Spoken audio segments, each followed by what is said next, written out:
करजा चौक से जैतपुर जाने वाली रोड में जो है करजा चौक पर से 2 किलोमीटर आगे बढ़ने के बाद जो है इस पुल का स्थिति जो है जर्जर स्थिति में है और आम जनता के चलने में इतना परेशानी हो रहा है कि मैं ग्राउंड जीरो पे आके दिखाने का प्रयास कर रहा हूँ। और ये मेन रोड जो है ये चालू रोड है और चालू रोड ये जाकर जैतपुर होते हुए बसरा होते हुए जगिरिया से कट मारता है तो ये साहेबगंज की तरफ मिलता है और सीधे जाने के बाद जो है मोतीपुर जाकर मिलता है और मोतीपुर से मोतिहारी भी चला जाता है। जैतपुर से एक कट बायां मारने पर सरैया निकलता है और सरैया से आगे जो है छपरा इधर वैशाली साइड, क्योंकि इतना चालू रोड है और इस पुल का जो स्थिति है कहीं ना कहीं जर्जर स्थिति है। मैं मुजफ्फरपुर की तरफ जा रहे थे और देखे अचानक जो है ये पुल काफ़ी टूटा हुआ है और आकर मैंने सोचा कि यहाँ का भी जो है वीडियो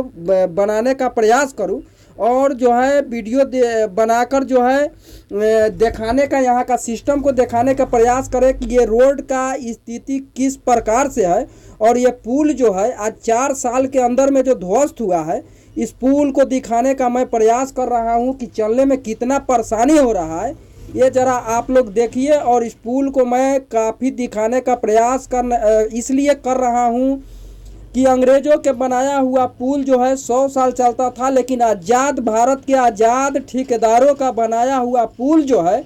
कुछ पुल उद्घाटन से पहले गिर जाता है और कुछ पुल जो है उद्घाटन के बाद गिरता है। 4 से 5 साल इस पुल के बनाया हुआ है और 5 साल में जो है पुल ये गिरकर ध्वस्त हो गया है।